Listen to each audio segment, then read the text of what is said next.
So first, thank you to Lev and Stefan for inviting me to give a talk. Please let me know if you have any problems hearing, or if you want to interrupt to ask any questions, that's all fine. So I see we've got a lot of people in the participants, some of whom might have seen this talk before, so I apologize to you in advance, but please do feel free to ask any questions throughout.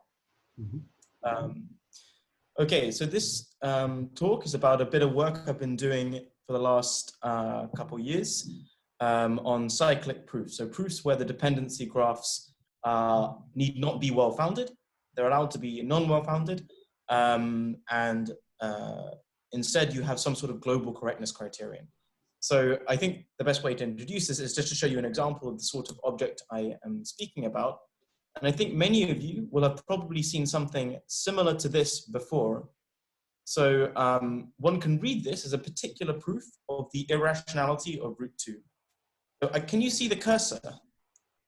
Yes. Yes. Okay, cool, excellent. So if we read it bottom up, the conclusion that we want to prove is that for no positive integers, is it the case x and y, is it the case that x squared is 2y squared, i.e. they don't have the ratio root 2. Okay, so how do we do this? Well, this is a typical Fermat's argument. We try to do it by infinite descents. We say, suppose for contradiction that we do have some a and b such that a squared equals 2b squared. And then we hit this with the fundamental theorem of arithmetic. We know that 2 is prime. And so there must be some factor of a. There must be some, you must be able to decompose a into a product, 2 and another number. Here, so this is what this line is saying. There must be some x strictly less than a, such that a is 2x and so forth. And so you say, okay, so let C be this putative x. And then you simplify the equations and you end up with something like this, b squared equals 2c squared. And you see that once we get here, we've ended up somewhere that looks exactly like when we were down here. And so one way we could think about proceeding is just to say, repeat the argument ad infinitum. Now, of course, usually we don't phrase it like this. Usually in proof theory, we would phrase this as a particular sort of mathematical induction. But nonetheless, when we see a sort of derivation like this, it doesn't seem a priori fallacious reasoning. There seems to be something interesting going on in this derivation. In particular, there seems to be some sort of computation going on. And so one of the starting points of this research line is to say that maybe derivations of this sort of format that have non-well-founded dependency graphs, maybe they're meaningful and maybe we can study them. So this is the take home. So somehow we can see, not just because it's a true conclusion, but somehow the reasoning itself seemed reasonably sound to us. How can we talk about this in a more robust way?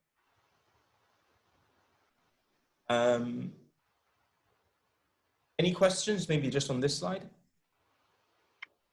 So A and B are supposed to be some of the free variables, or? These are eigenvariables. Yeah. So they came from, so I skipped a step, right? So I had for all x, y at the bottom, and I did generalization to introduce the A and B, and then I had a negation in the implicit here, and I flipped the other side. So it's not a formal proof. This is like a template. Okay. So I think before saying too much more, and I think many of the people in this audience will be aware that cyclic proofs is now quite a large area and it's growing quite quickly. There's a lot of people working on many, many different facets of circular reasoning, of course, including many people in the audience here. So of course, Stefan has worked on things like relation algebras, clean algebras, action lattices, things like this. I don't know if Daniar and Yuri are there, but of course they worked on extensions of Gödel-Loeb logic. Yeah. Ah, excellent. Good to hear that. So there's lots of areas in which people are looking at cyclic proof theory. And I think one of the things I'm interested in at the moment, which isn't really the subject matter of this talk, is how we can do what proof theorists were doing in the middle of the 20th century, but for cyclic proofs. So in the middle of the 20th century, we had lots of these distinct traditions in proof theory, but then we started linking them in very formal ways via proof interpretations, computational interpretations, things like that. And that will be something I'll sort of touch on towards the end. And that's something that's starting to happen right now. But I think one thing that is common to many of these areas is this sort of underlying question, this underlying idea of when we have a notion of a circular system and we have the notion of an inductive system that uses induction or recursion or some sort of classical way of dealing with induction or fixed point, how can we measure their relative strength? So this is a very open-ended question because also what does equally powerful mean? But it's a very, very nice motivational question because you can instantiate the question in different ways, and we'll see that during this talk. And that can give you some insight. So the typical phenomenon that we observe is that somehow induction is weaker than circularity. When you have induction, it's quite easy to simulate that using circularity over some, say, base logic or calculus that you have. But the other way around, it requires seemingly different techniques in each of these settings. And in this case, we're going to talk about first-order arithmetic, as the title suggests. So I assume, given this is called the Moscow Proof Theory Seminar, that people are pretty familiar with some proof theory arithmetic. So I'll just cover the basic building blocks, and then you can tell me if you want me to go into more detail about one of the building blocks. Mm-hmm. So I work with Peano arithmetic in sequent calculus presentation. So we have the axioms of Q, which are just initial sequence. We have this particular language, so I include inequality for in order to get a good definition of data. Induction is implemented as a rule. There are several variations of the induction rule. It doesn't matter too much which you will need to, as long as you have side formulas, of course. All right, so I'm saying induction rule, not capitalized. It's not the Parsons style induction rule. This is the rule that captures induction. So we have, again, for reasons to do with cyclic proofs, we include an explicit substitution rule. I should mention this doesn't change anything in terms of provability in usual Peano arithmetic or even proof complexity, as long as you have access to quantifier elimination and things like that, access to the quantifier rules. And this is a pretty standard notation. We write I phi, where phi is a class of formulas, for the fragment of PA, where induction is restricted to formulas in this class phi. Typically, you want phi to be closed under subformulas and substitution, just so that it has some robust meaning. So the theories we'll be considering in this talk are these ones here, I sigma n, where you have induction on predicates that are sigma n formulas. They have free variables, but they are sigma n formulas. So they have n alternations of quantifiers, and those are the concepts with which, those are the invariants of your proofs. Mm-hmm. Any questions here? So this substitution rule is a substitution of terms for free variable? Precisely, yeah. Mm-hmm. Okay. So it's a mapping from free variables to terms, and the action of the substitution on the sequent is what you think it is. It commutes with everything. Mm-hmm. Okay, I suppose we can proceed. Okay. Excellent. So a typical result, which is why I never talk about the I pi n theories, that is very well known, is that I sigma n equals I pi n. I just bring this up because I'm going to reference this later. This is a reasonably simple proof that just follows from contraposition, essentially. In classical logic, we have contraposition. So if you have a sigma n invariant, you can equally see it as a pi n invariant by taking its negation. And then you have to do a bit of bootstrapping to make sure the argument carries out.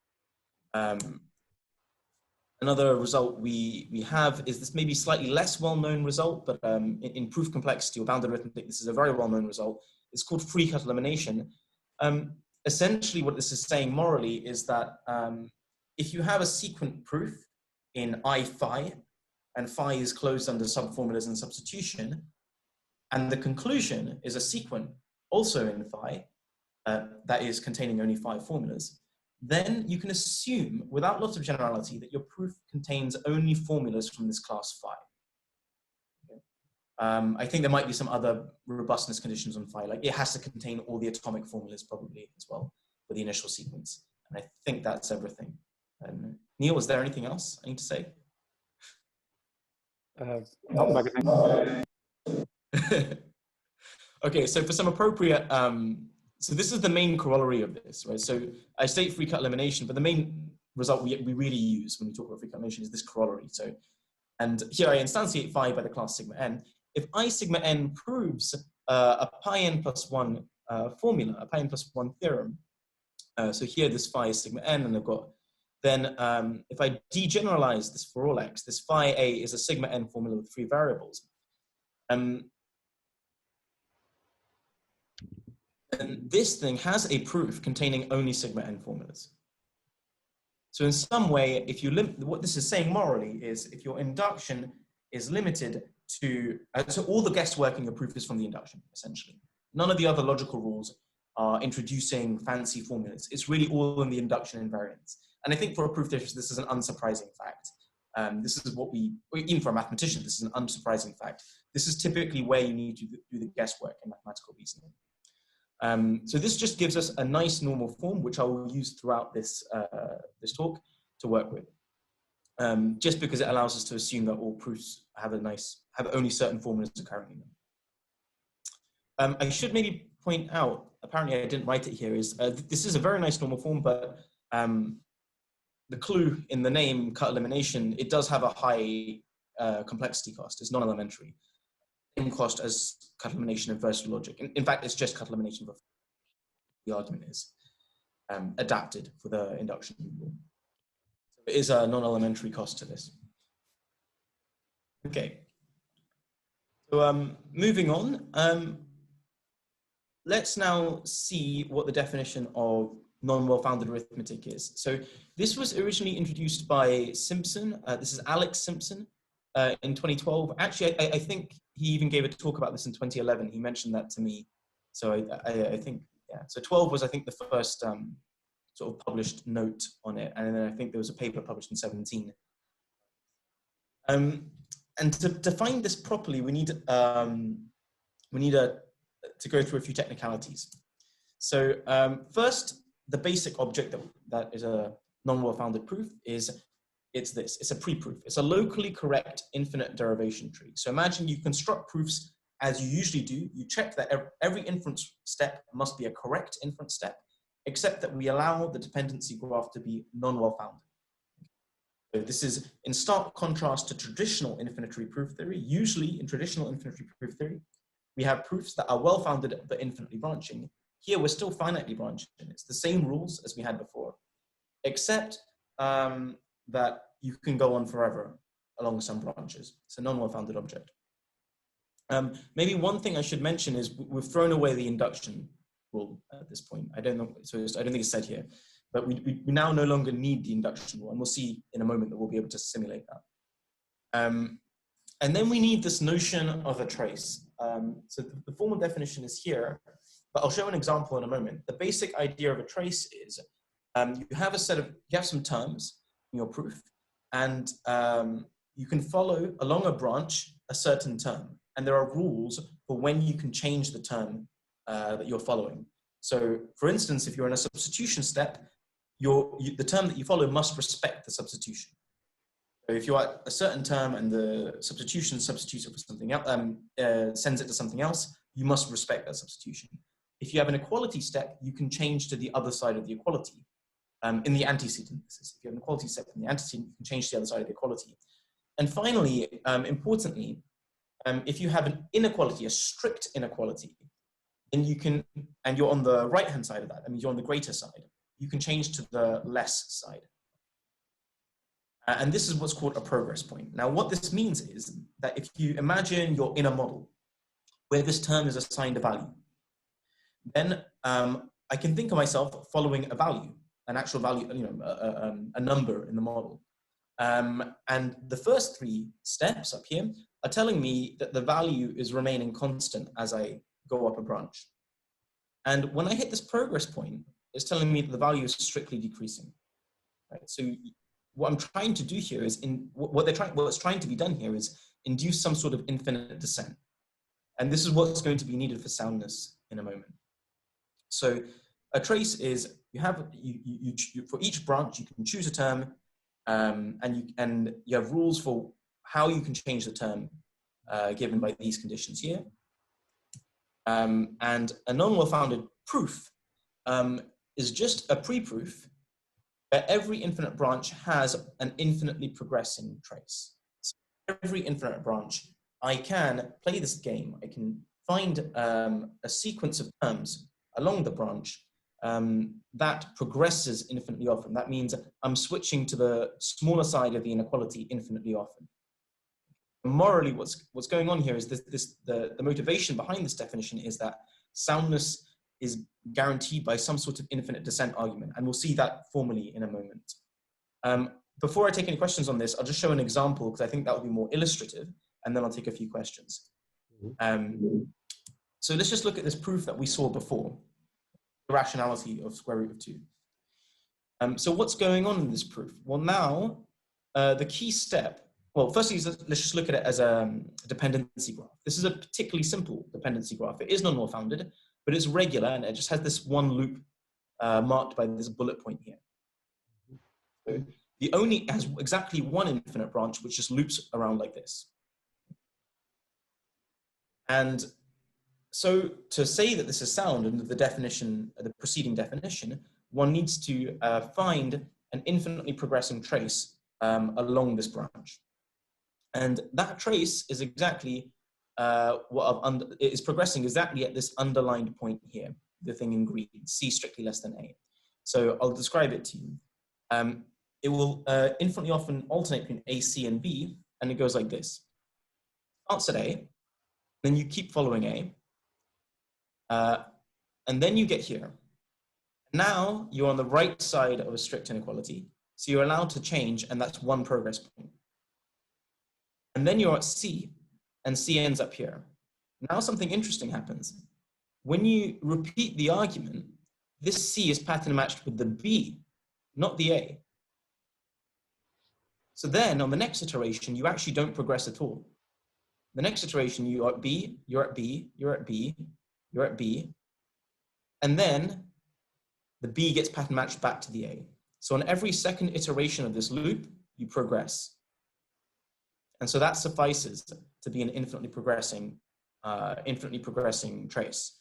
But it's not necessarily the case that it progresses at every iteration, but it does progress infinitely often.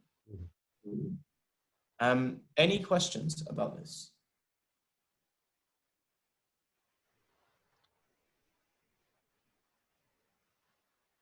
Yeah, I suppose the example illustrates it well. I'm sorry? Yeah. The example illustrates the definition very well. So the terms that the inequalities that we are supposed to do when we progress, they occur on the left-hand side of sequence, right? Or yes, that's crucial. We'll see that in a moment. Okay. So the point is the soundness argument, and you'll see this on the next slide, is a counter-model construction. So the counter-model construction should have to satisfy everything in the antecedent and nothing in the subsequent. And so we need that these inequalities and these equalities occur on the left-hand side, because they're the things that the model has to satisfy. Okay, good. Very nice. So yeah, I think one thing that maybe is distinguished in this setting as opposed to some of the other settings, like so some of the stuff that I think Stefan will know from my work, things like cleaning algebra, and things that I know that Daniel and Yuri worked on, got Loeb logics, is that this sort of two-level thing where you have the dependency graph, but you also have this trace graph, the term graph. These things don't exist with as much refined structure in certain other settings, but in this sort of first order logic with inductive definitions, one needs to think of these two levels independently. You have the non-well-foundedness, which is the dependency graph, but then you have this finer level, the level of the traces along the branches. And this can cause a lot of difficulties. And that's partly, a simple example of that is exactly here, where even though this dependency graph was a regular graph, it was a graph with cycles, you didn't progress on every iteration. And in the worst case, there are some very, very interesting functions that progress very, very slowly, even though the actual program is very, very short. And we'll see an example of that in a moment. Okay, so I said I would now show the soundness argument, and as I alluded to, this is a counter-model argument. So this is soundness with respect to the standard model. Okay, so this is not soundness with respect to PA. We're not, that will be what follows, but soundness with respect to the standard model. So if a formula has a proof, then it is true in the standard model. How do we prove it? Well, we'll prove it by contradiction. So suppose not. So if it's not true, then your end sequent must have some counter model. And what does it mean to have a counter model? It means everything in your antecedent is true and everything in your succedent is, that's what it means for a sequent to be false. So let's just fix some counter model of that. What is a counter model? It's just a set of, it's just an assignment to the free variables.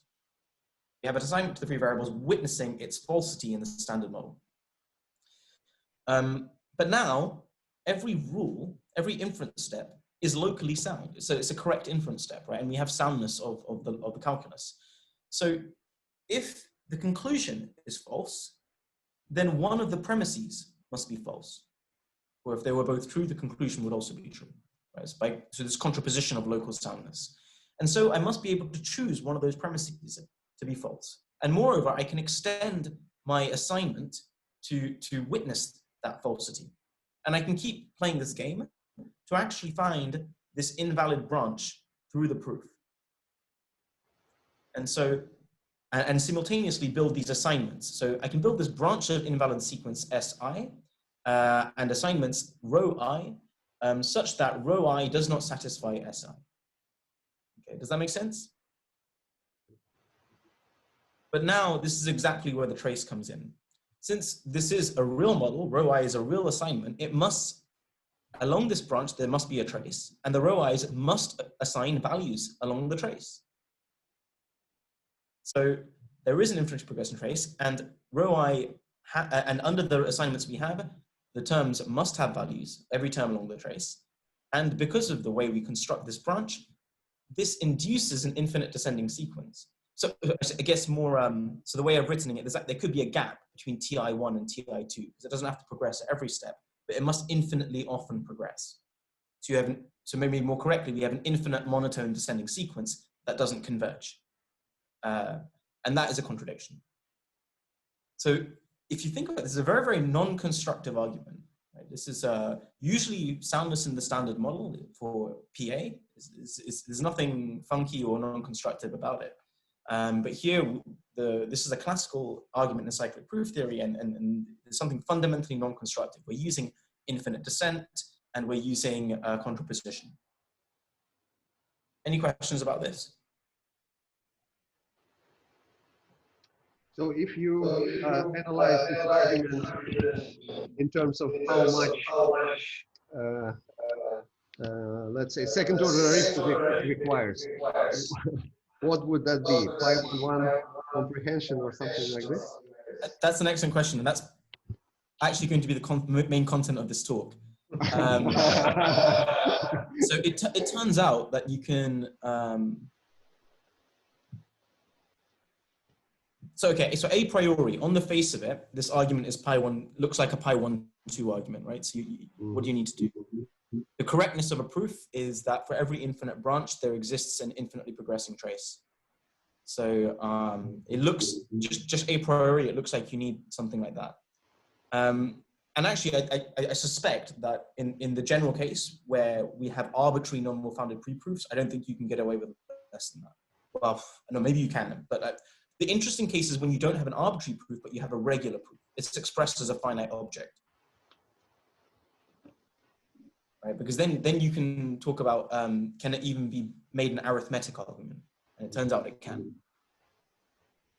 So what this talk will be about is the special case where the proof that we start with has only finitely many distinct subtrees. And so it can be expressed as some finite graph. And there, the logical complexity behind this argument is exactly what we'll talk about. Any other questions here?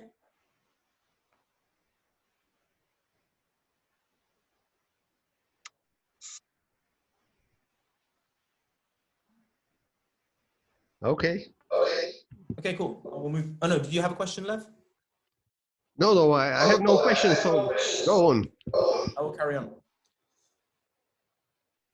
Okay, so as I alluded to, the real interesting thing that we want to talk about is the cyclic proofs. So, okay, the infinity proofs, it's interesting that they're sound, but we don't have a finite representation for them in general. In fact, maybe something is maybe not so surprising, the infinity proofs are not just sound, they're complete for the standard model. Because they can be infinitely large. It's the same as the argument that omega proofs are sound. So we want to carve out a nice finite fragment of them. In particular, the most natural one, and the one that has been studied, are the cyclic proofs. So a cyclic or regular proof, or circular, depending on all these terms are used in the literature. Just an infinity proof with finitely many distinct subtrees. What does that mean? It means I can write down the proof as just a graph, like a dependency graph of sequence, but it doesn't need to be acyclic. It's directed, but it's not necessarily a cyclic anymore. So instead of a tree or a DAG, it's just an arbitrary graph. I have cycles or loops, none were found in this built-in. And so, for example, this one here, this proof, is a cyclic proof because it's, if I have the substitution rule, it's a cyclic proof. And this is one reason for the substitution rule. So this sequence up here is exactly the same as this one if I just add one extra substitution step. It becomes a cyclic proof. We want to, the point is, we see this proof and we say this is clearly a finitely representable proof, and finitely representable in a very, very succinct and natural way. And so that's the fragment we'll carve out. You could carve out other fragments, but this is the fragment we talk about. And so CA which was defined by Simpson, was just the theory of sentences that have cyclic proofs. So it is a real theory. It's closed under cut, closed under modus ponens. You have a proof, a cyclic proof of a sentence, then it's in this theory. And something that's quite important about this theory is the following proposition, which I attribute to folklore because I think it's been used in different communities separately. We can effectively check if a finite labeled graph is a correct cyclic proof. That means, imagine you're given a finite directed graph, each of whose nodes are labeled by sequence in the language of arithmetic. Then we can effectively check if it really is a correct cyclic proof, in the sense that every infinite branch has an infinitely progressing trace. And this argument is actually quite simple. It's just by reduction to the universality problem for Buki automata, non-deterministic Buki automata. Like this. You can easily, so I phrase it as inclusion here, but I think more generally you can see it as a universality problem. You can easily define a deterministic Buki automaton that recognizes all the infinite branches of a regular pre-proof. And you can also build a non-deterministic Buki automaton recognizing branches of the pre-proof with an infinitely progressing trace. Now, the problem of whether the pre-proof was correct reduces to just this language inclusion problem. Does every infinite branch have an infinitely progressing trace? So maybe I shouldn't assume actually, maybe I should just cover what Buki automata are. So these are just, the data structure is the same as a non-deterministic finite state automaton. So for regular languages and regular expressions, it's the same data structure, except the notion of acceptance has changed. We now feed, instead of finite words, we can feed it infinite words. And it must be that there is a run of the infinite word that hits a final state infinitely often. So when you see that definition, it's already looking a little bit like the definition of a cyclic proof, you know, something good happening infinitely often. So it's not altogether surprising that such a reduction holds. And in fact, this was part of the inspiration behind it. This sort of school of cyclic proof theory originated in the 90s when Walukiewicz and Nowinski did a similar thing, but with parity automata. And so this is where the whole thing sort of comes from. The motivation behind this particular fragment of infinity proofs comes from the fact that we know that we can reduce many just parsing problems to infinite automaton theory. Any questions about this? Okay. And I'll just point out maybe one thing, so I'm not cheating here. So this is a decidable problem, but inclusion of Buki automata is also a piece-based complete problem. So in some sense, this is a theory. CA is a theory, but the calculus I've shown you is not a proof system in the Cook-Rekov sense. The proofs are not a priori polynomial time checkable. And there's some very, very recent work by Sorin, Nollet, and Tasson, which shows that actually there's a hardness result as well. So there's no hope for it to actually be a Cook-Rekov proof system. But nonetheless, it still can be very useful and meaningful to us, and this is the reason why we study it. Okay, I guess I better speed up a little bit. Okay, so that's section 1 done. So previous work. So like I said, this was introduced by Alex Simpson throughout the last 7-8 years.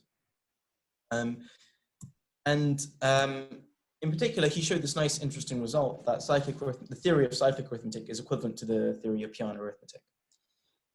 Like I mentioned before, one direction is actually quite easy. Showing that piano arithmetic is simulated by cyclic arithmetic is reasonably straightforward because there is a cyclic proof for the induction axiom. The other way around is quite complex. The way he approached it was he took that soundness argument itself, the soundness argument that I showed you, and he formalized that in an appropriate fragment of second order arithmetic, ACA 0 in particular, which is conservative over PA. And to do that, he had to formalize some basic automaton theory for omega languages. This is not so hard to carry out in ACA 0. Actually, it can be done in much less, and that's something we'll touch on later. And once you've done that, you can formalize the soundness argument using and then using the reflection principle, you can derive a conservativity result. So I'm glossing over the details because some of these details I'll reuse later.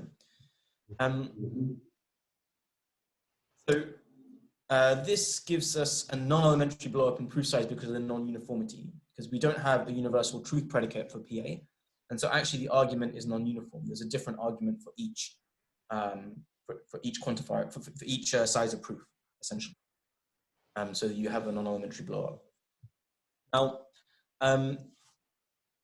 independently, Stefano Berardi and Makoto Tatsuta showed this result, which wasn't really in the setting of cyclic arithmetic, but it implies an equivalent result to what Simpson shows. And what's interesting is there they used arguably more structural manipulations of proofs. That was all low-level proof manipulations. It relies on sort of non-uniform versions of infantry combinatorial principles, like the Ramsey theorem, combination orderings. But it turns out there's a lot of logical complexity blow-up in this argument, and we'll see actually this is necessary. I have a question. So, yes. How essential was it to use the automata theory for this argument for PA and cyclic arithmetic? Because I was thinking a bit after what you mentioned before about what should be needed here. My impression was that actually it should be possible to formalize the soundness of universal soundness with restriction complexity of hats.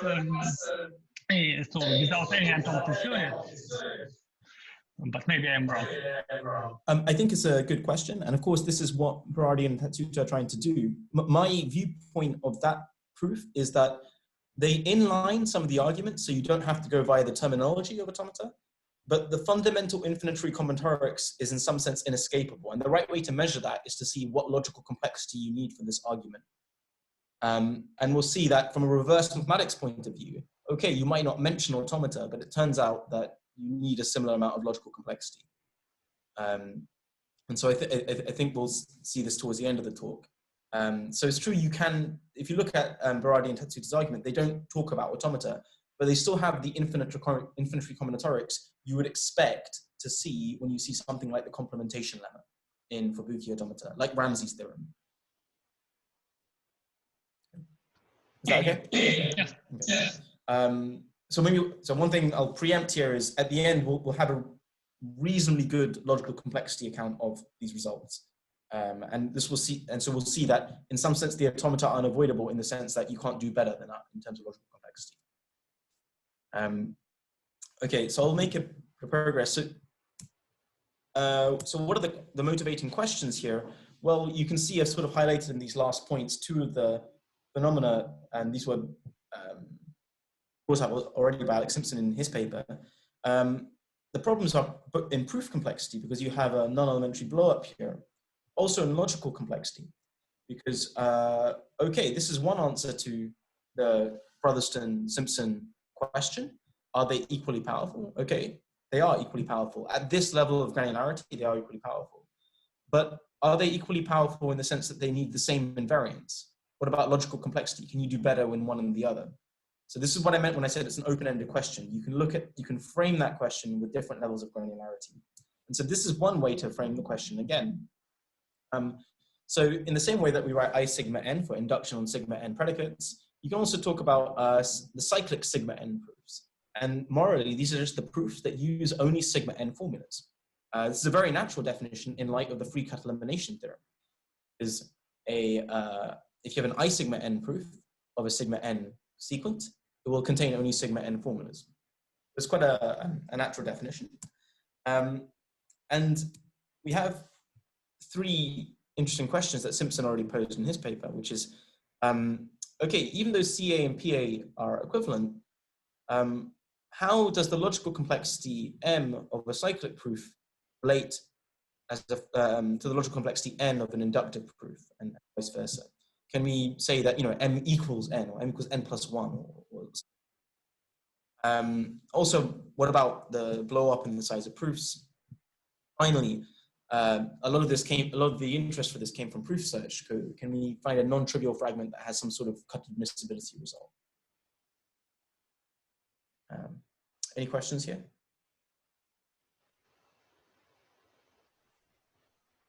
So I suppose Maybe Anupam could switch off the mic when other people are speaking, because I see that there is some grouping on his side. Yes, okay, thank you. I will.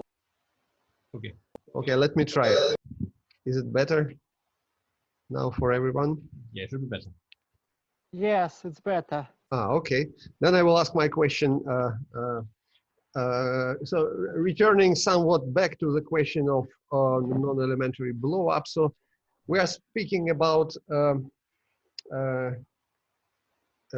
direction from cyclic proofs to PA proofs, right? So the blow-up is in that direction. So PA proof will be much, let's say, larger than the cyclic proof.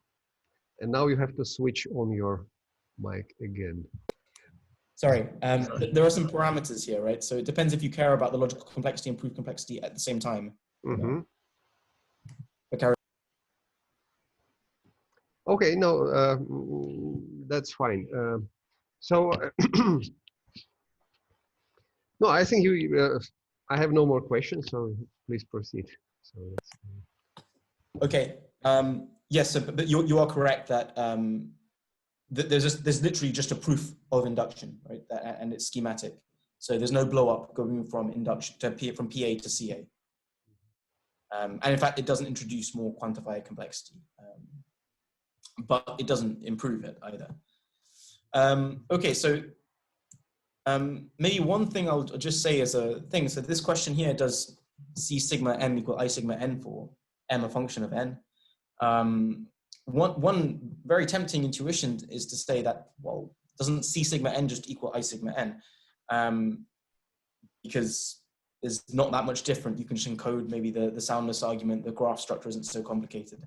But this example already from Alex Simpson's work is quite enlightening. So if we take the Ackermann-Peter function, now we know it's not primitive recursive, so its totality is not provable in I sigma 1. What's interesting is its totality is provable by cyclic proofs with only sigma 1 formulas occurring.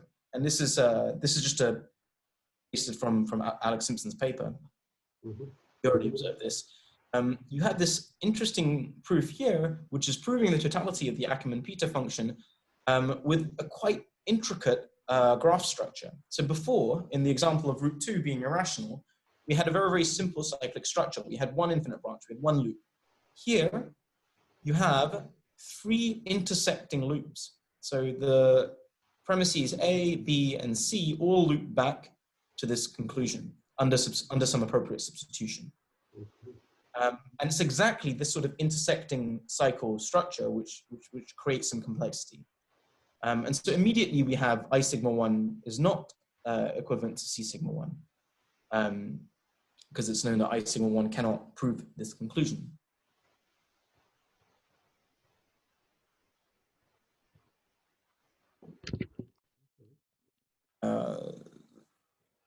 I'm going to skip this. So to summarize the work that I did here when I stepped in, is I started looking at some of these open questions, and the main thing I was interested in was the logical complexity aspect. Understand precisely how much analyticity we're using in this meta theory for cyclic proofs, cyclic reasoning. And in particular, arithmetic seems to be the good setting to frame those sort of questions. And maybe the main result of this work is the following. So it's succinctly stated. It turns out that C sigma n is equivalent to I sigma n plus 1, but only over pi n plus 1 theorems. And although it's stated as an equivalence, the actual 2 directions of this are proved in completely different ways. So one direction is proved by structural methods. So I told you that usually showing that cyclic proofs simulate induction is not so hard, and that's true here too. The difficulty is getting this improvement. So you can easily show that C sigma n plus 1 simulates I sigma n plus 1 over pi n plus 1 theorems. But it turns out you can actually do a little bit better here. You can actually show that you can win a quantifier alternation. And if you've worked in, well, I think all of us are proof theorists, so the basic idea here is to try work with a normal form of this proof and try inline some form of the deduction theorem to gain one quantifier complexity. And it turns out that is optimal because of the converse result. In the other direction, we follow Simpson-style approach, but we need to make several optimizations and adaptations to the proof. So we need to make the proof more uniform. We come up with a new correctness condition that we can formalize arithmetically. And we also improve some of the automaton theory that is, the reverse mathematics of the automaton theory that is required. May I ask, may I ask a question?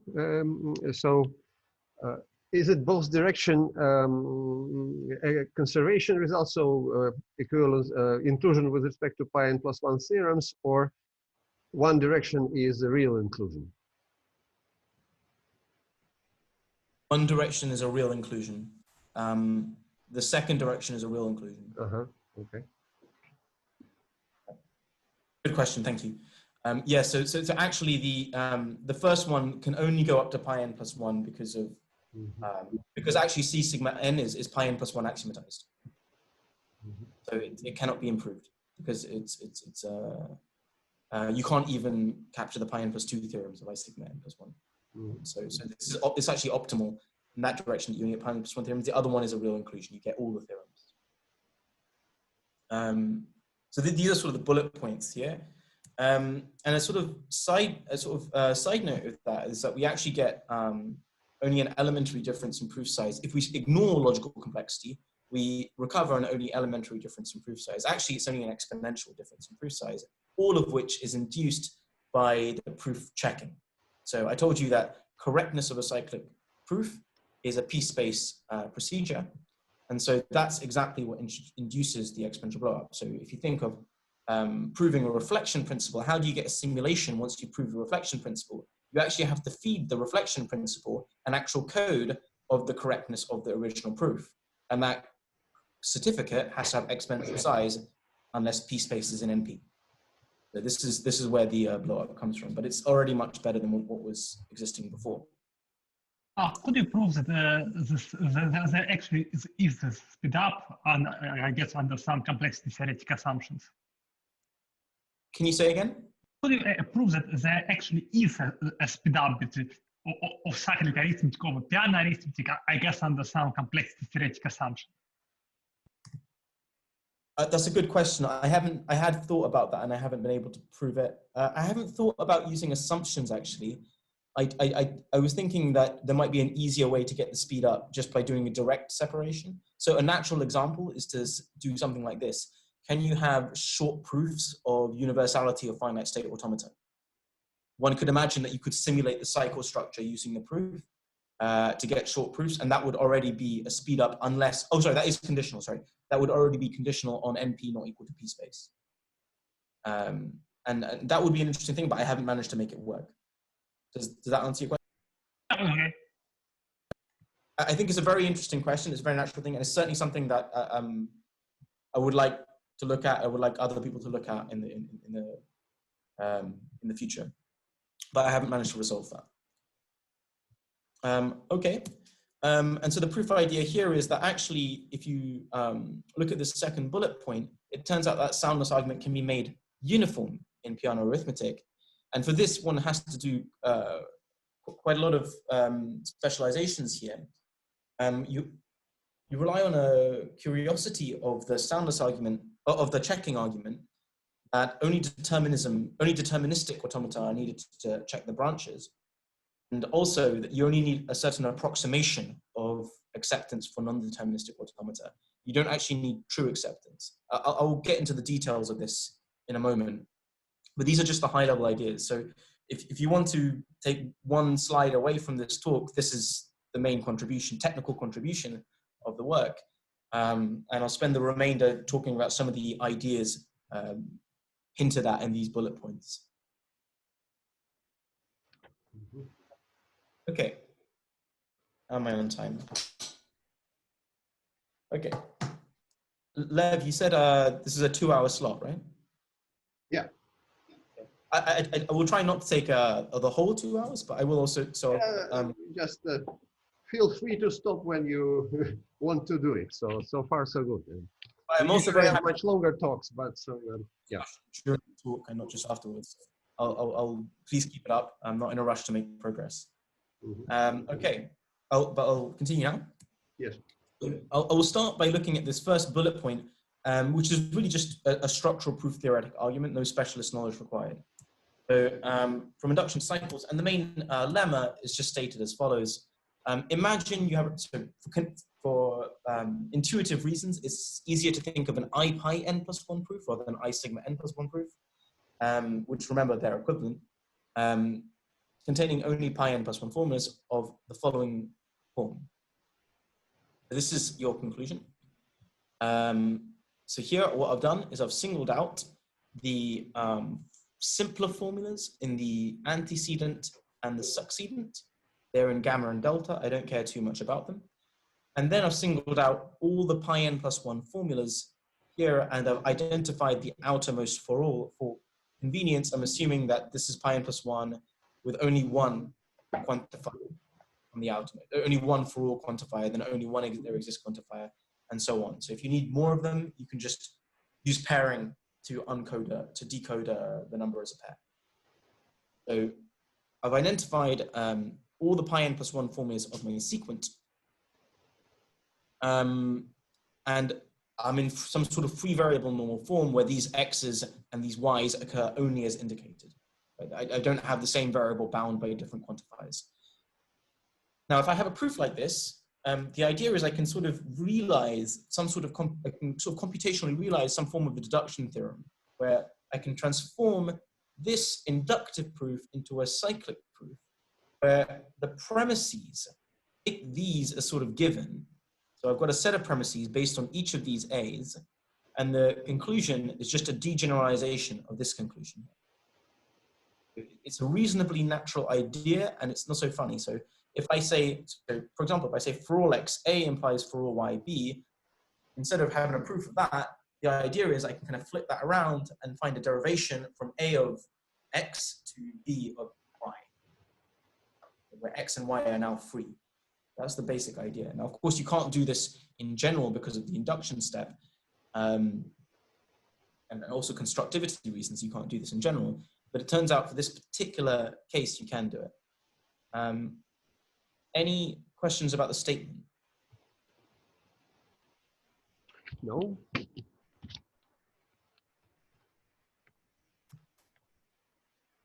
Okay. So as with many other structural proof theoretic arguments, this is just a lot of cases, and so I'll omit most of them.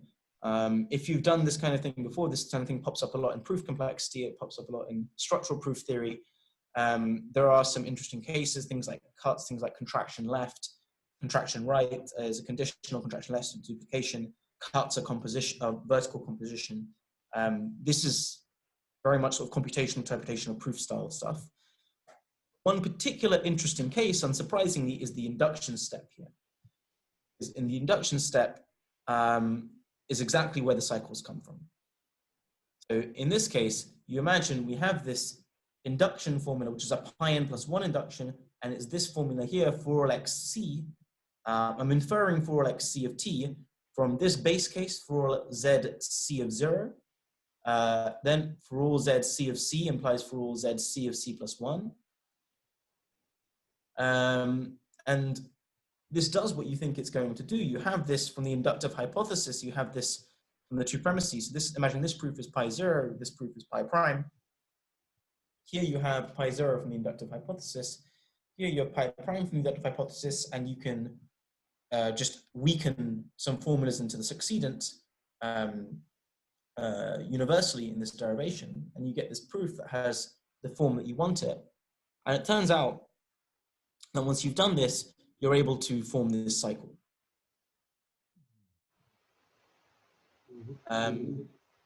Maybe what's important at a structural level here is that there are also cycles in here and cycles in here from the inductive argument. In fact, it depends on the nesting of inductions in your proof. And this is exactly where you get things like intersecting cycles. This was the problem that we talked about before. And so this is where the complexity is coming from. Any questions about this?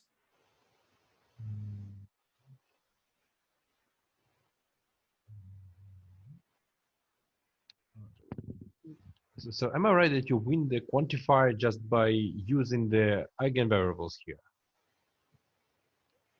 Yes, essentially. But the point is that it works.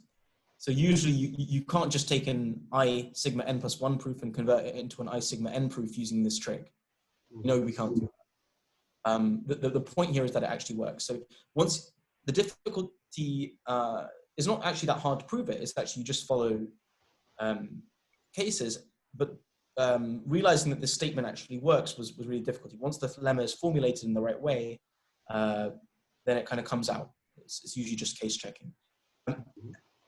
Maybe one thing I should say is also the other technicality here that's bespoke to this setting is, okay, I have this derivation, I've formed a cycle, but I better prove there's actually an infinitely progressing trace along every infinite branch. For that, I use this invariant of the argument, that no free variables of this equation at the top occur as eigenvariables in this derivation. This is really, really important because that's exactly what guarantees that from this sequence here through pi prime to here, there's an unbroken trace from C here to C here, little c. And in general, it doesn't have to be unbroken. It could be that this was instantiated by some for all step, for example, right? Or it was cut by something else, and maybe it had another value. So it's very important that you have this unbroken trace through here. You maintain that as an invariant in the argument. So I think, Stefan, you're right. You're trying to do something which is very, very natural, but something natural that doesn't usually work. And you have to do it with taking care or making sure that you have infinitely progressing traces. So here also the thing I'm skipping is the case analysis on all the possible infinite branches. And the case analysis here is just that either you're eventually in pi prime or you loop around this infinitely often, in which case this becomes the dominant loop in some sense. All the other loops I don't care about. Does that make sense, Stefan? Are you happy? Yes, yes, thank you. Okay, so this was the easy direction.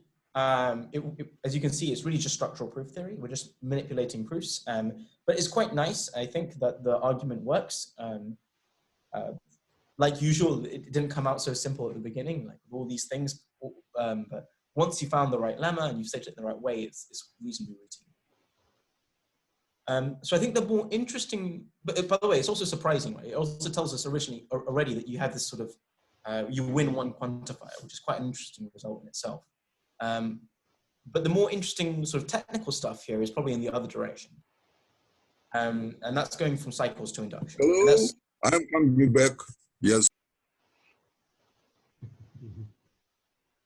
Max, were you speaking? I have lost the most interesting point. Yes. Okay. Okay, Max, we switch you off now because Yes. we have some problems with the sound. So it's, yeah. Mm-hmm. Good. Is that okay? Yeah. Okay. So interrupt me, Max, if you had a question and I've lost it. Mm-hmm. Okay.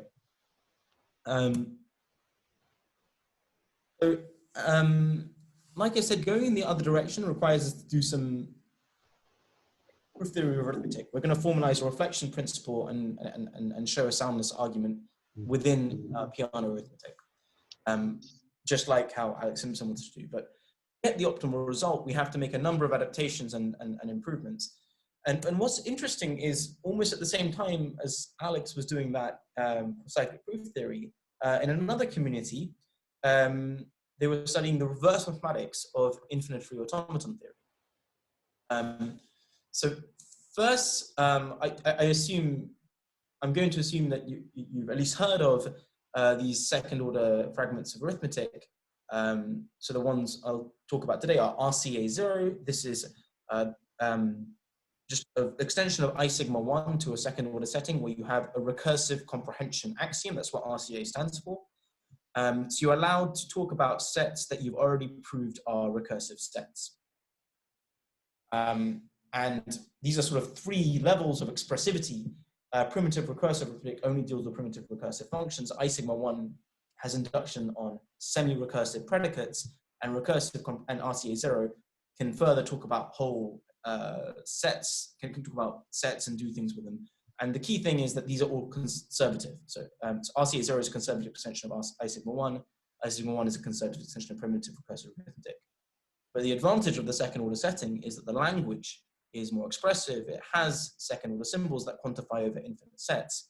So it's a natural setting to talk about the meta theory of cyclic proofs, to talk about infinite branches, infinite traces, things like this. So if you want to frame the methodological arguments like soundness,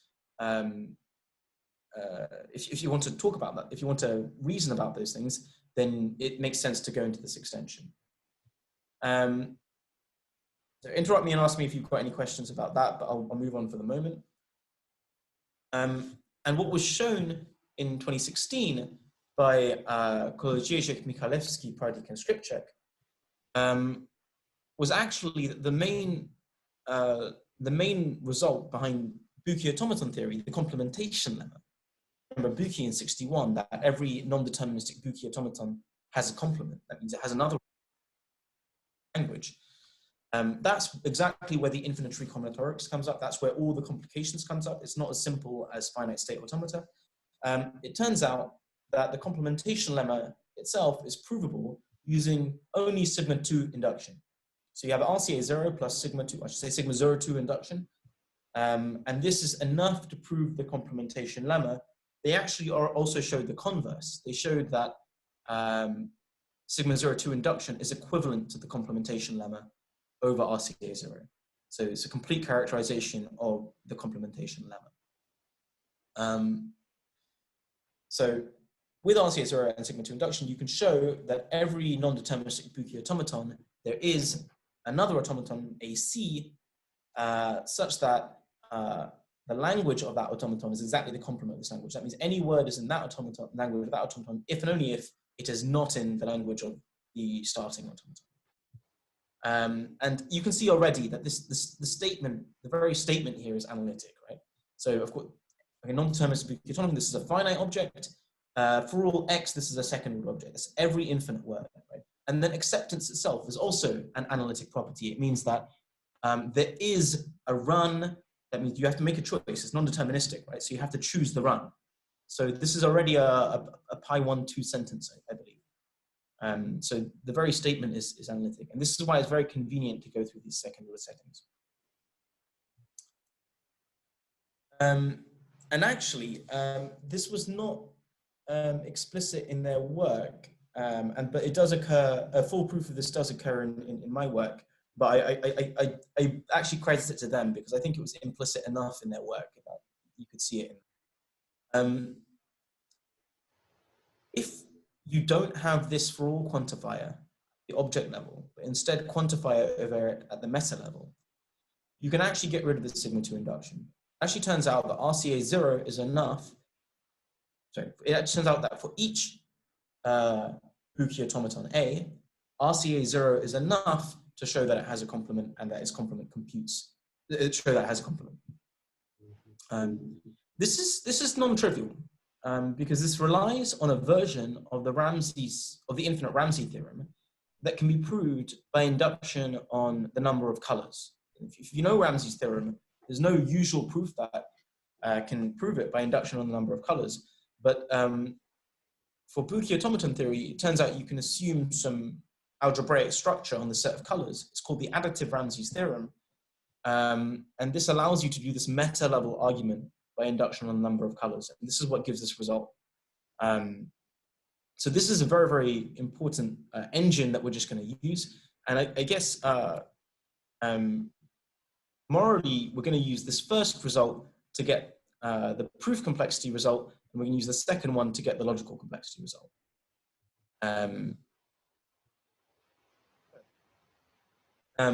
That's the first sort of trick we need to use. We use this work as a bit of an engine. Here, we had to check the details and provide an alternative proof, but essentially this was done by these guys. And the second ingredient is that actually the soundness argument. Can I ask a question? Can I ask a question about the previous slide? Just you said that it was RCA 0 to prove that the thing has a complement. Does it make any difference if you have a fixed complement and you take the real complement and the real A? Is it still the same theory needed? So in the first equation? In 3. In 3? Yes. That's a question. So in 3, I mean, this is just an upper bound, right? I'm not giving a reverse mathematical result. Did I understand your question correctly? So here you, Anupam, you implicitly used the existential quantifier on the complementation. So you said that for every finite automaton, there is another automaton AC such that for all x something holds. And Neil asked whether in the equation 3 you also have this existential quantifier, or is it just instantiated by a particular automaton AC that you externally instantiate? So, I understand the question, and actually this is quite imprecise here. So let me clear this up. Starting from equation 2, if this AC is existentially quantified over, it is that statement that is equivalent to sigma 0,2 induction over RCA 0. They showed it not just for an explicit construction, but just the existence of a complement. Mm-hmm. So they gave real reverse mathematics result. They really showed that the existence of a complement automaton is equivalent to induction, sigma 0,2 induction of RCA 0. Now, in the second, in equation 3, this is only an upper bound with respect to a particular construction. So I do not know about the statement, there exists a complement such that for all x, blah, blah, blah. But if you wanted to distinguish them, I guess you'd need what this shows is you need a theory weaker than RCA 0. Okay, I got it. Mm-hmm. So yeah, so this is only an upper bound. There's no reverse mathematics that's gone on in here. But it would be an interesting question, but you'd have to find a theory weaker than RCA 0 with which you could distinguish them. Mind, what is actually the size of the standard complement construction? Is it elementary or? It's exponential. Oh, you just explained. So morally, you want to,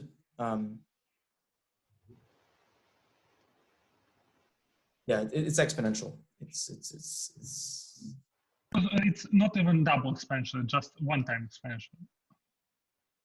Buki's original argument was double exponential, but it's well known to be exponential now. Ah, okay, yeah. So the basic idea is you need to look at the word and you need to do a Ramseyan factorization of the word according to the transitions of the automaton. So you look at every possible transition, every possible way of getting from one state to another as a transition matrix. You notice that there's only finitely many possible ways, and then you can factor the word based on which configuration loops infinitely often. And then you just construct a new non-deterministic automaton that guesses the correct configuration.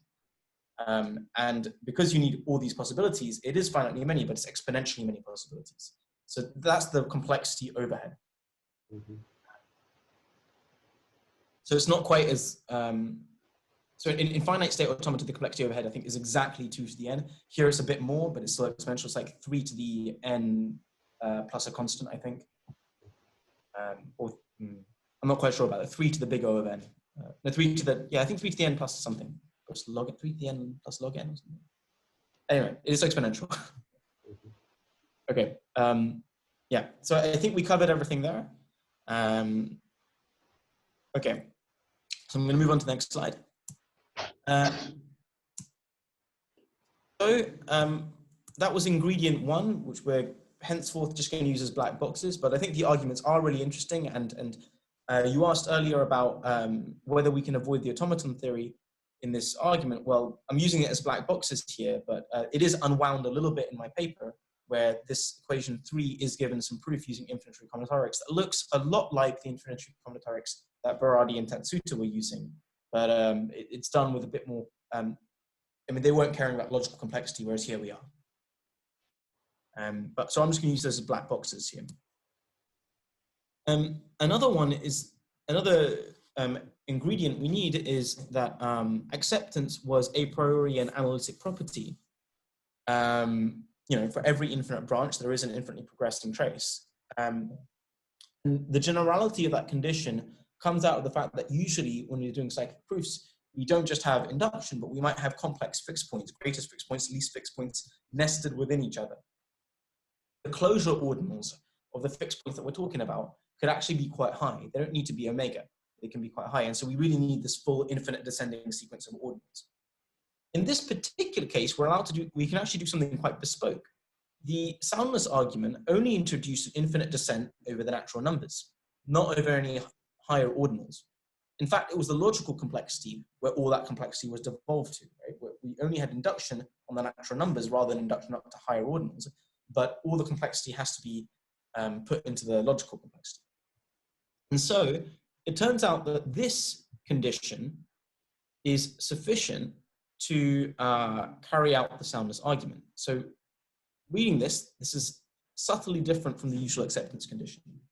So instead of saying instead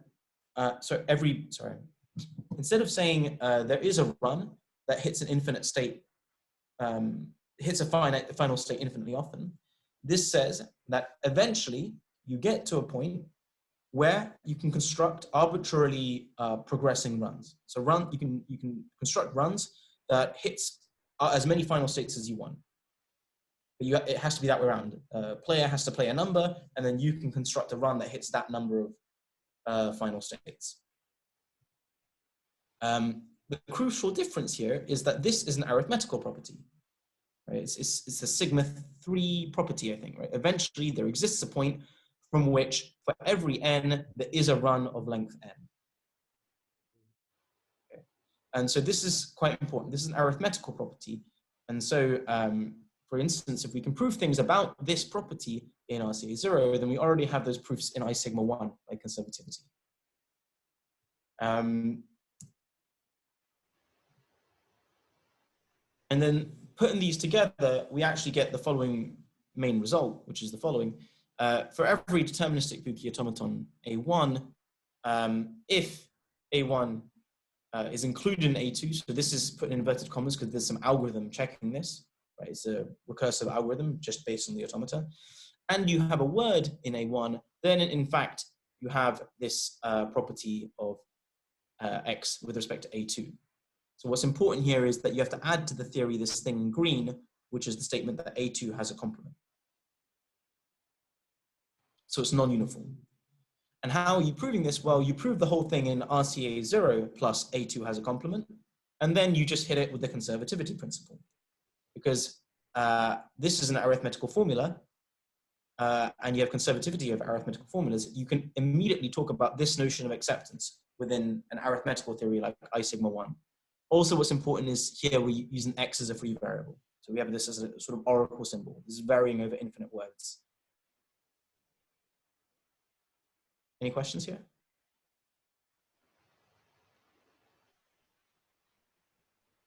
I'll progress a little bit and maybe questions materializing in the background, and I'll pause in a moment in a couple of slides with some questions. So there's a few things that are important here. So X, so this statement is arithmetical. I glossed over this, but because it's a deterministic automaton, you don't have to say there exists an accepting run. The run is recursive. So this statement is already arithmetical. So we indeed have the conservativity that I was alluding to. We talked about the complement, and I didn't talk about the other Boolean combinations. The other Boolean combinations are talking about emptiness, unions, intersections. Those are all readily formalizable. They're not the hard part. And what's important here is that when you look at the soundness argument for cyclic proofs, if you start with a proof that has only sigma n formulas, that argument I described to you earlier, when we were just proving the soundness of cyclic proofs, that was recursive in the formulas that occurred in it. So for every formula, if I have a truth predicate for all those formulas, then I can recursively describe that branch. I just have to check where the false formula is. So I have a formula, I have a sequent, I know it's false, that means this, everything in the antecedent is true and everything in the succedent is false. And I just want to check which one to go to. I just need to test which of the active formulas are true or false. So if I have access to that oracle, then it's recursive. And so since we have a sigma n truth predicate for sigma n formulas, this whole thing is delta n plus 1 definable. Maybe one thing I glossed over is there's one step where you're not locally sound, you sort of just valid, which is the quantifier step. When you have a for all right or an exist left rule, you also have to choose a value for the new eigenvariable. And this is where you actually use the least number principle, which is equivalent to induction. So the point is this is a delta n plus 1 definable branch. So you can express with the delta n plus 1 formula the invalid branch. So it's an arithmetical formula.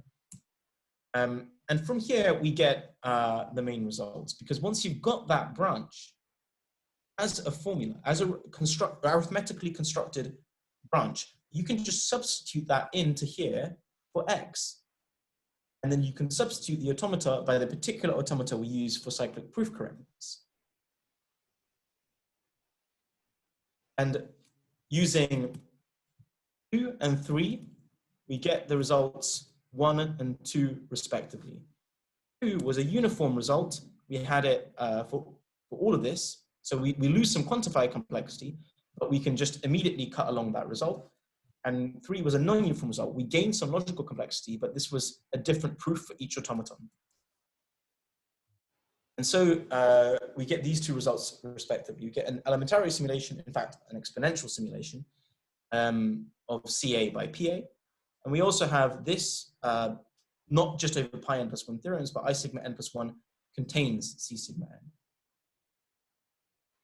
I've skipped a lot of steps here because I didn't want to get into details, but I think I've highlighted the main ingredients of what's going on. So this is a good point to pause for any questions. This is rather typical for these cyclic proof systems when we, let's say, interpret them in classical proof systems to go by formalizing this, well, that sort of semantical arguments, because we have the global notion of soundness, and then it's natural somehow to prove soundness, and this involves this is often more convenient by going to somewhat, let's say, more expressive systems like second order, and then so it's a pretty natural way to do it, right? So this is a good question. So I'm interpreting the question as, is this the typical way to show that induction can simulate cyclicity? yeah. And the answer is actually, it depends on the setting. So here we have arithmetic. So this is quite a natural way to go about it, because in the proof theory arithmetic, we're used to talking about reflection principles. We're used to talking about truth predicates, this sort of thing. In other settings where they do cyclic proofs, they don't have, the language isn't expressive enough to talk about those. So one of the seminal results from the 90s was for modal logics with fixed points, the modal mu calculus. So cyclic proofs there were introduced by Nowitzki-Walukiewicz, and Walukiewicz later showed that in some sense, induction and a proof system with some sort of induction can simulate the cyclic proof systems. But there, the logic is so weak that they can't talk about these sort of things. Instead, it was a much more structural argument. It was an argument that was much closer to automata theory than this one. There are other arguments where, so you can use a lot of automata theory. When you're in these low levels, when you're in algebra or modal logics, you can use a lot of automata theory to help you. You can use algorithms from automata theory to just carry out proof manipulations. But there you're much more structural. So you have to somehow do it structurally. Whereas here, I think, as you said, we did a lot more at the level of the logic. We were able to encode a lot of information using the expressivity of the logic. Does that answer your question? Yeah, okay. Very nice. Are there any examples of systems where cyclic proof systems actually are more powerful than induction? Anupam. Turn on your sound. Yeah. Can you hear me? Yeah. So, it depends what you mean by powerful. And I think that's the moral here. So it really means how you instantiate that question. Because one way, I can say right here, this is more powerful, because you look at this, P sigma n equals I sigma n plus 1 over pi n plus 1 theorems, right? That means cyclic proofs are more powerful. You can prove the same pi n plus 1 theorems with much, much more succinct proofs. You can't do that in I sigma n plus 1.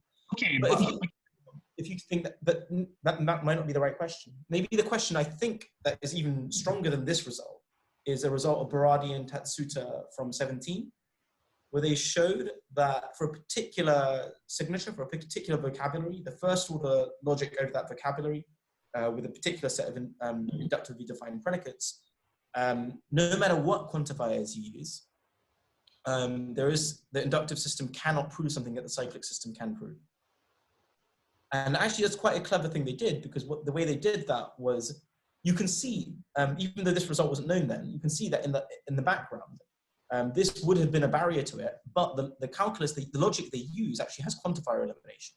So this sort of trick wouldn't buy you anything. So the structural argument that I showed you works for even a very, very weak language. This is all logical. We're not using the language of arithmetic here. This is just logical argument. So you could imagine carrying this out for very, very weak vocabularies. But the point is, for the language that they use, they actually have quantifier elimination. Okay, so they have incomplete system, but with quantifier elimination, and basically somehow it does the trick. Can you say that again? So I say that, so they basically have incomplete system, but that has a quantifier elimination, and somehow this combination of completeness and quantifier elimination does the trick for them. Yes, I think it's that. They have to marry two weird things at the same time. It has to be incomplete, and it has to have quantifier elimination. So it's not like Presburg arithmetic, because that's complete. Right, but of course, Presburg arithmetic is the same. Presburg arithmetic, because Presburg arithmetic is complete. So. Again, say that again. So I said that cyclic Presburger arithmetic is the same as Presburger arithmetic, because Presburger arithmetic is complete, of course. So you have no way to go. Exactly. Maybe I would like to comment more on Fedor's question. So that I came across an example of a situation where cyclicity is more powerful than induction in action logic, in the logic of residuated lattices. So there, if you employ a cyclic system which has both left and right rules, then it is more powerful than an inductive system that has left and right induction. So it's non-commutative. You can multiply by A on the left, you can multiply by A on the right. In the inductive setting, it is equivalent just to having one induction, which was shown by Pratt, I think, in 1991 or something like that. But if you allow both in cyclic proofs, it becomes more powerful. So this is, it's an example, non-arithmetical, purely substructural propositional thing, but here we see that cycles give something more, but still incomplete. Yeah, I should have mentioned that. And you see these popping up in the different settings, depending on the underlying logic, whether you're in algebras or modal logics or arithmetic or first logic, different examples are popping up. Yeah, and what's interesting is to see these combinations of completeness, incompleteness, cyclicity, induction, and which ways they interact. So I will continue now because I will try to wrap this up soon, and I think we're close to the end. So I just want to gloss over some of the further results that kind of came out of this. So this is a proof theory seminar, so I can give you some metalogical results, which can tell you a bit more about the proof theory of cyclic arithmetic. So we talked about the provably total, the provably recursive functions, I should say, of cyclic arithmetic. Well, the result that we have, that C sigma n is equivalent to I sigma n plus 1 for pi n plus 1 theorems, almost completely characterizes the provably recursive functions of C sigma n, because for C sigma 1 and above, it's just I sigma n plus 1. So as we saw, C sigma 1 can prove the totality of the Ackermann function because I sigma 2 can. That's one way to see that result. That's a special. But at n equals 0, you actually have a problem because you can't talk about the pi 2 consequences. You only have pi 1 conservativity of I sigma 1 over C delta or C sigma 0. And it turns out that actually you have no new provably recursive functions. And the reason for that is just that if you look at C sigma n in general, is actually pi n plus 1 axiomatized. Or is pi 1 axiomatized.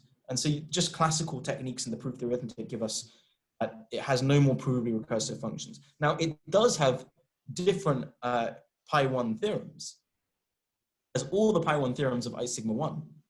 So for example, it has the consistency of I delta 0 as a theorem, but it doesn't have any new computational content. Okay, very nice. It's like if I took I delta 0 and added the consistency of ZFC, I still wouldn't have any new computational content. So it's just a curiosity.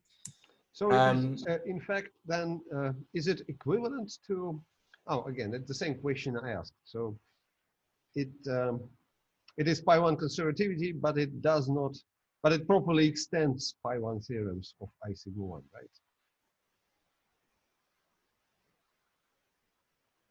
Sorry, no, I was saying it in the sense that C delta 0 is proves recursive the same functions as I delta 0, but it doesn't prove the same pi 2 theorems. It doesn't even prove the same pi 1 theorems. It proves more of them. Yes.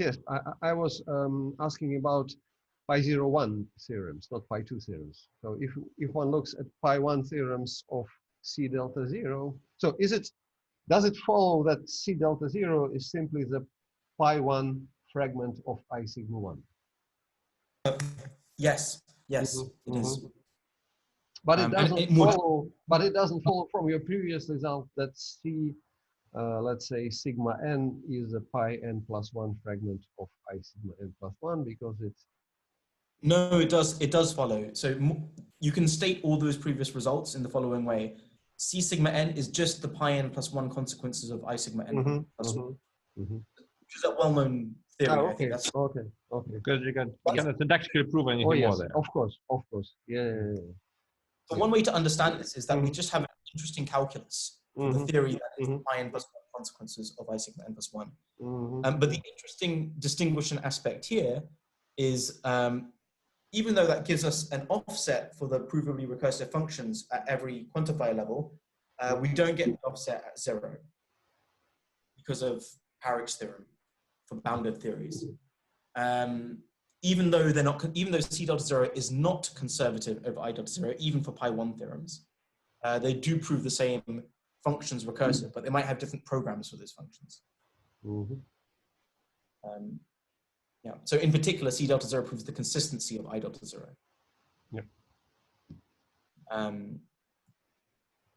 So this was an observation that was made to me actually by Stefano Berardi. One consequence of this is that we actually get a very, very strong failure of cut admissibility. So not only can you not eliminate cuts, quite trivially, you can't even eliminate cuts by one quantifier level in cyclic arithmetic. Because if you could, by both directions of what we proved, you would get a contradiction to Gödel's theorem. So I sigma n plus 1 proves the consistency of I sigma n. That's very clear. It is a pi1 theorem. And so by conservativity, C sigma n proves the consistency of I sigma n. But if I could eliminate the cuts at just one level, then I would have a proof in C sigma n minus 1 of the consistency of I sigma n. And by the other direction of what we showed, that would imply that I sigma n proves its own consistency. So now that you have both directions of simulation, cycles to induction and induction to cycles, with that precise quantifier complexity difference of 1, you're able to play these games with sort of Gödelian arguments that just almost for free give you a lot of these methodological properties. So this is one of the reasons why it's nice to have a result like this. So this immediately gives you failure of any sort of normalization.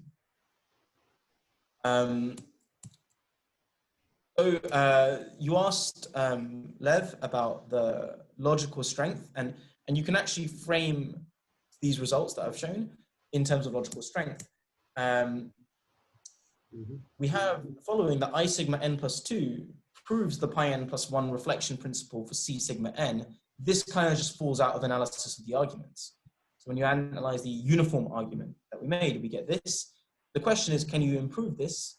Because maybe you could have done it in a better way, maybe there was a gap. But again, it turns out that you can't because of standard methodological arguments, incompleteness. So we have Gödel incompleteness for all these theories because they're semi-recursively axiomatized, or they're recursively axiomatized. And so in particular, of course, I sigma n plus 1 cannot prove the consistency of C sigma n. So in fact, this result up here is optimal.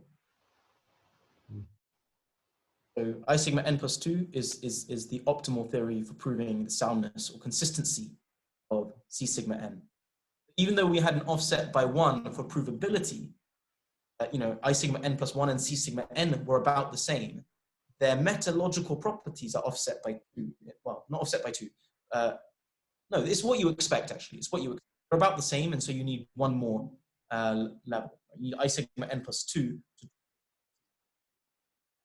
And so this sort of just settles a lot of those questions, I think. So I know, Lev, maybe, do you have any other questions? Does this address what you were asking me about earlier? Yeah. Well, I think this more or less. So once you, let me try to sum up, and you say whether it's not, whether I'm making a mistake. So basically, your main result shows that this C sigma n is just the pi n plus 1 fragment of I sigma n plus 1. Moreover, this conservation is also established by sufficiently elementary means formalizable in something like I sigma 1, right? Exactly.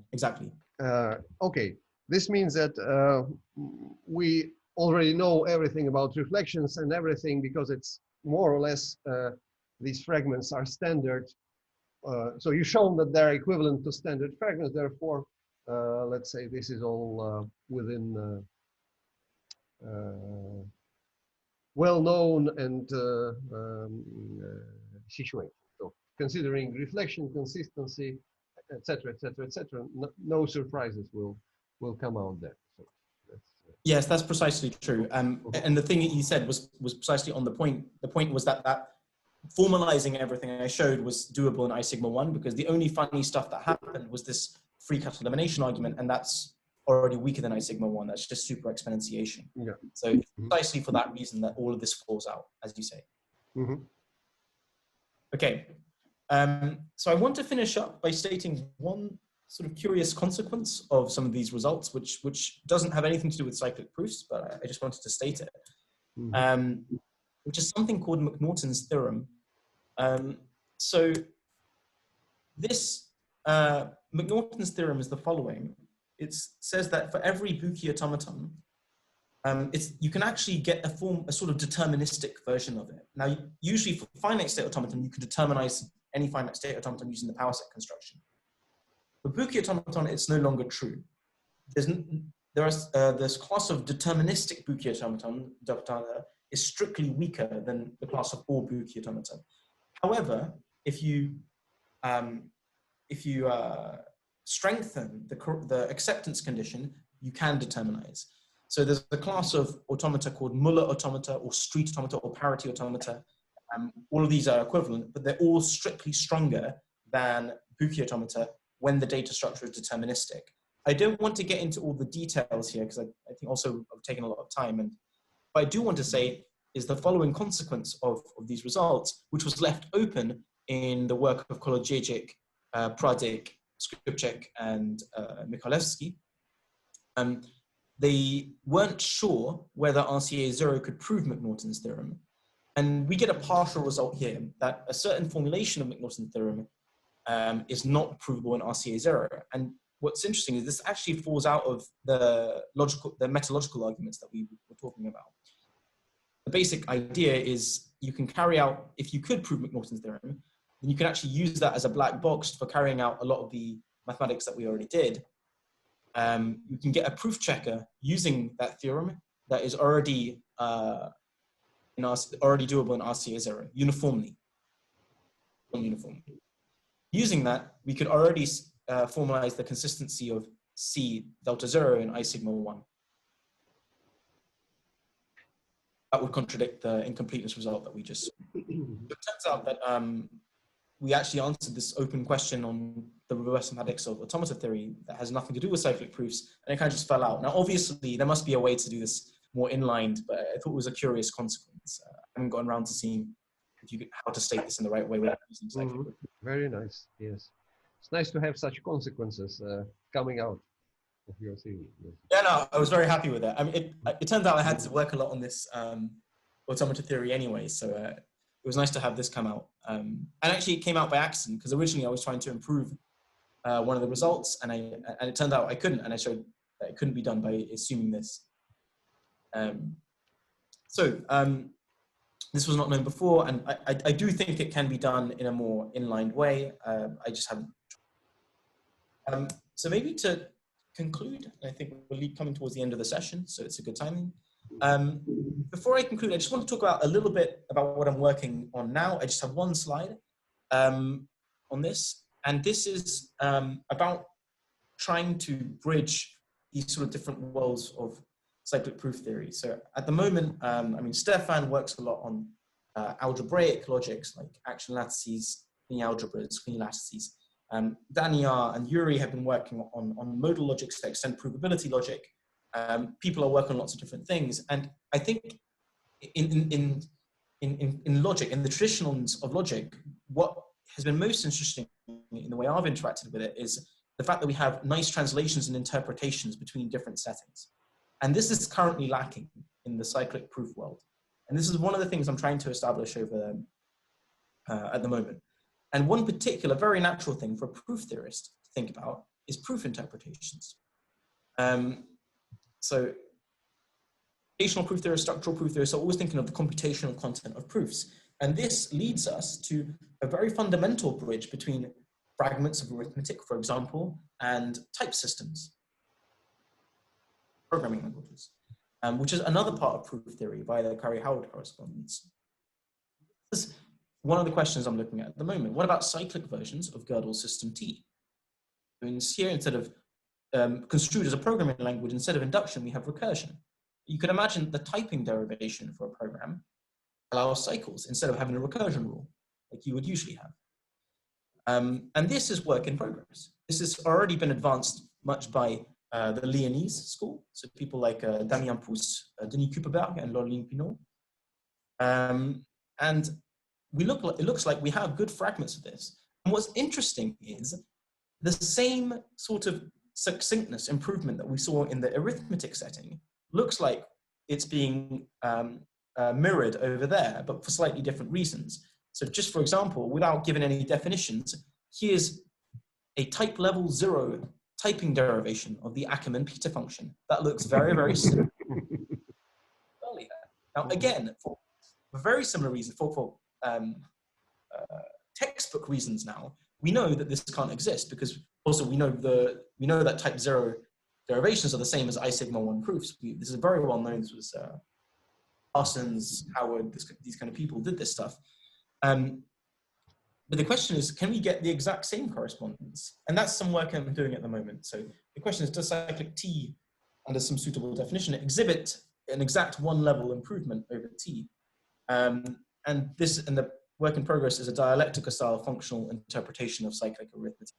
I think this would go a long way to bridging first order logic community, the predicate logic community in cyclic proofs, to what the French school have been doing a lot, which is mostly based on type systems, linear logic, intuitionistic logic. And it allows us to freely go between the two worlds in the same way we've done in proof theory for the last 60, 70 years, because we've had those tools in the toolbox. So this is what I'm working on now, and welcome any questions. I think I'll just finish the talk before I take any more questions, because I've only got one more slide.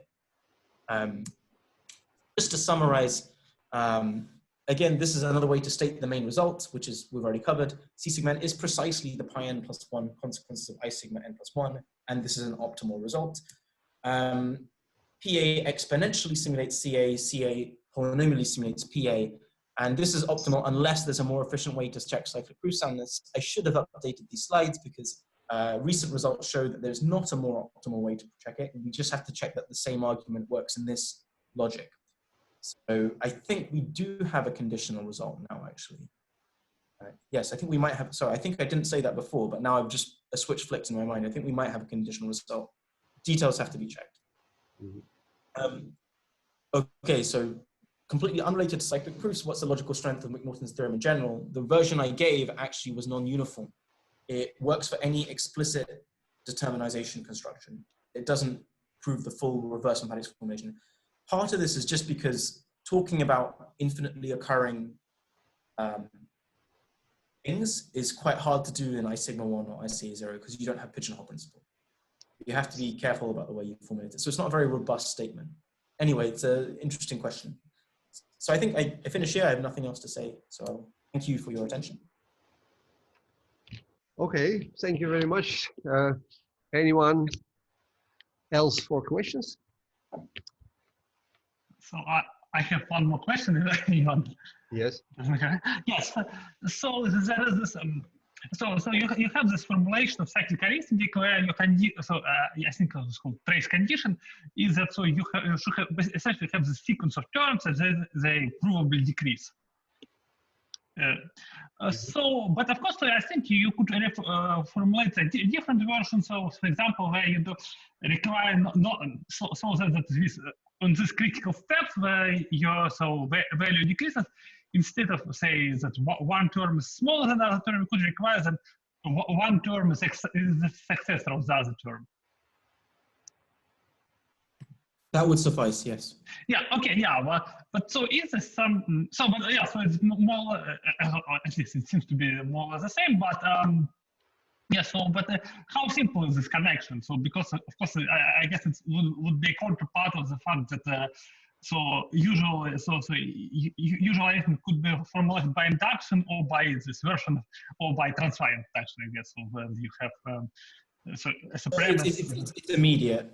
If I understand correctly, the question is, if instead of progressing at an inequality symbol, you can progress when you have an equation A equals successor of B, yeah. And you're at successor of B, then you can switch to A, or yeah. Maybe more. Yeah. You're at B and you switch to B.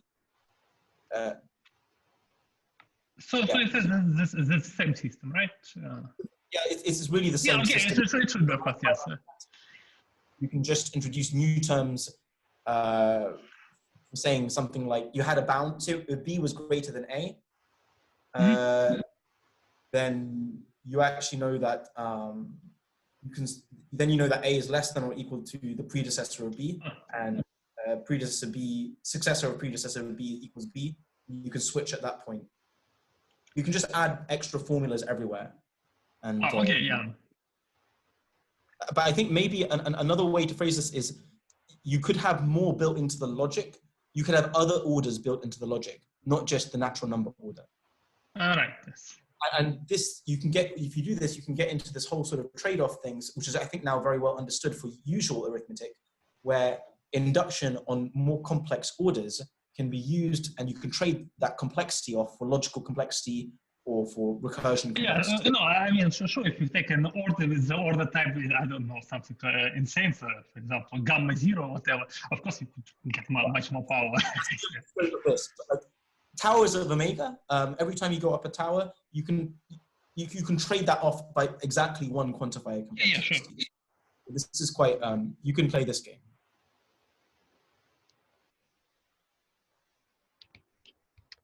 Yeah, in fact, if one thinks about whether one has any, let's say, more usual or traditional theories that would be axiomatizing the pi n plus 1 consequences of I sigma n plus 1, the only thing that comes to me, to my mind, is that we add appropriate something like appropriate version of transfinite induction. So here is an interesting fact that we have a difference of two levels. So I sigma n plus 1 is something like pi n plus whatever, I think 3 or 4, n plus 3 or something like this. And I think it's not quite the same result. I thought it was pi n plus 2 consequences, so it's not quite the same. No, let's think about the simpler case. So consider I sigma 2. So you are your system C sigma 2 corresponds to pi 2 consequences of I sigma 2. Don't hear you. Yes. C sigma 1 is C sigma 1 corresponds to the pi 2 consequences of I sigma 2. Yes, C sigma 1, indeed. So C sigma 1 corresponds to pi 2 consequences of I sigma 2. Exactly.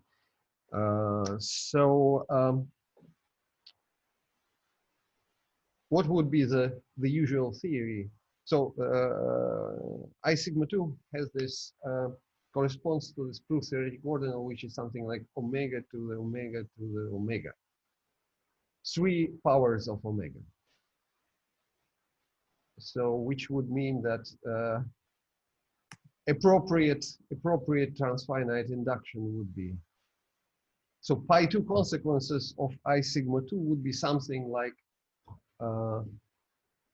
transfinite pi 1 induction up to that ordinal number, something like that. So it's if you think about this trade-off between ordinals and complexity, I think that's the only reasonable way we can, apart from reflection principle, that we can axiomatize this kind of theory in the more standard way.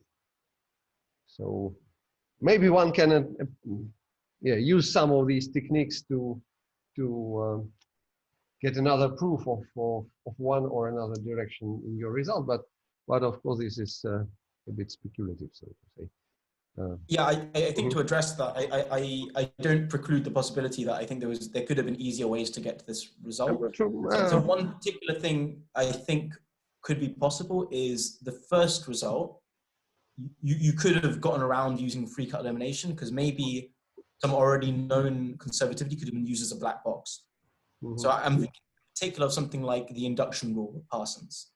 Yeah, induction rule gives you one more quantifier level, less. So for example, it's something like I sigma 2 is pi 3 conservative over sigma 2 induction rule. That's parsed. So it's somewhat, so it's, you need another reduction to another quantified level to get at the level of C sigma 1. So that's so yeah, this was it. So I did look at that and I couldn't immediately see how it could be used because of the fact it goes the wrong way. It's not where we not all the way down, so say you need one more step down. So that's so I think, but I didn't think of using transfinite induction actually. I think this could be an interesting approach. I think the thing I want to stress here is I think looking for these sort of interplays, I think it's a nice time to do this. Like if it was just me interested in this, then I wouldn't say that. But I think a lot of people are now starting to look at this kind of stuff. And I think when I see a lot of people in cyclic proof theory in particular doing the same things on many sites. And I think maybe this work, understanding how this links with classical proof theory is quite important. And I haven't yet looked at the link with transfinite induction, but I think understanding, I think if this can be done in a sort of just recursion theoretic way, that would be very nice. So just talking about recursion up to some order. Actually, I think your question about system T is quite a worthwhile enterprise. So it's clearly a good direction to go from here. Yeah. Thanks. Yeah, I think so too. I think it's yeah, there's a lot of people working on type systems, so it would be good to settle this. With respect to connection to transfinite induction, how essential was it for you to use this equivalence of IP1 and I sigma, IPn and I sigma n, because of course you don't have analog result for transfinite induction? It was not essential. It was just to make the argument more intuitive, because you kind of think about the deduction theorem in that way. You think about as for all xa implies for all xb, then A of anything should derive B of anything. So it's just for moral intuition. Under De Morgan duality, it's the same.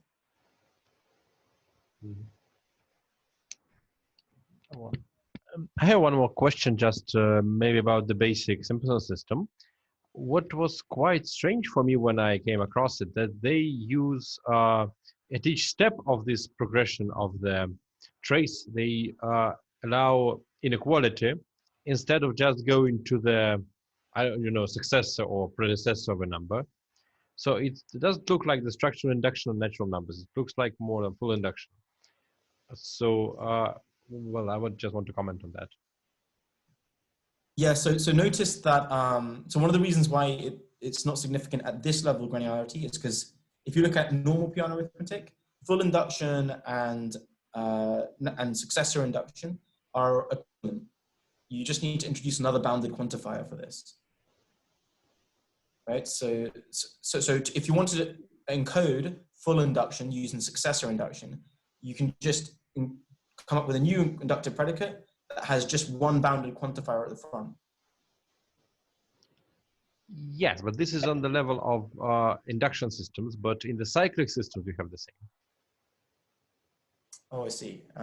So the design of the cyclic system is somehow using inequality, while if we want to generalize this stuff to other inductively defined, I don't know, like if finite trees or something like that, you could use only, say, structural recursion on the objects.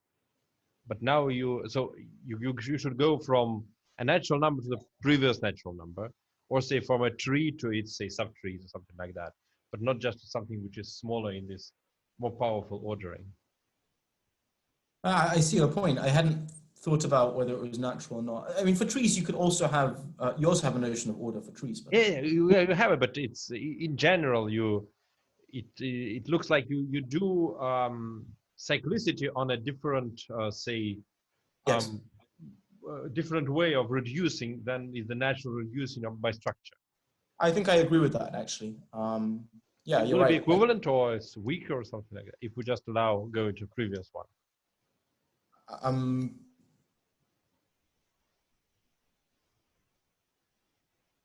So yeah, I'm pretty sure, as I said before, I think they're equivalent. I think there's a line-by-line translation. Since these proofs are reminiscent of the method of infinite descent, it seems that, let's say, if you look at this formalism as a kind of, you know, another formalization of this infinite descent arguments, then it seems natural to go to an arbitrary number which is less, so to say, in that sense, order kind of. I mean, certainly when you get kind of descent than just. For arbitrary ordinals, yes, you want to go to an arbitrary smaller ordinal, because the point is that limit ordinals, you're not a successor.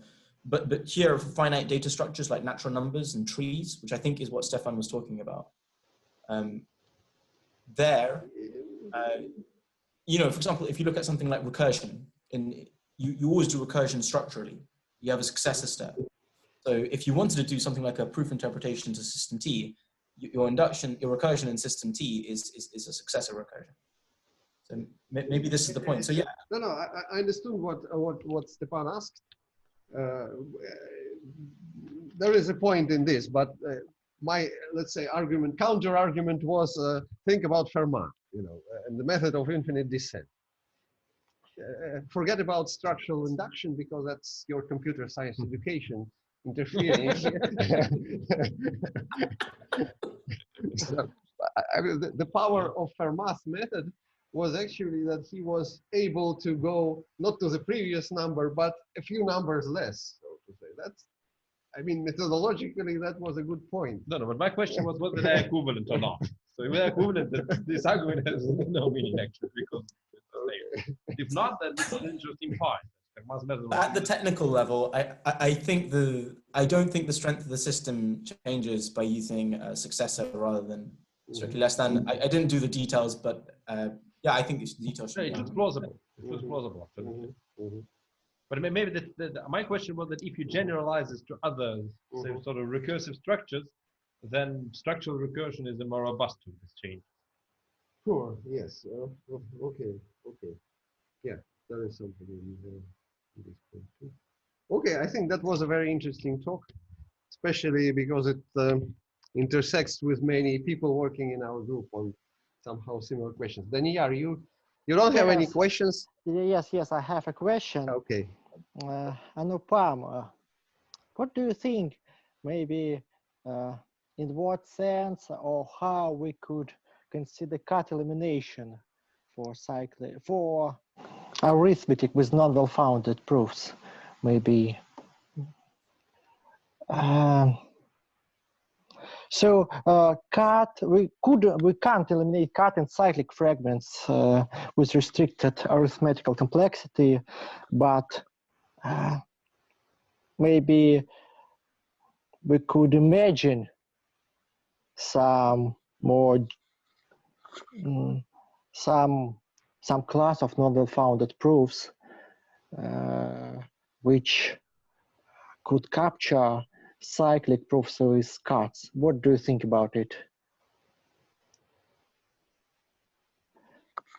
Maybe to rephrase, do you mean could there be a fragment of the proofs that are stable in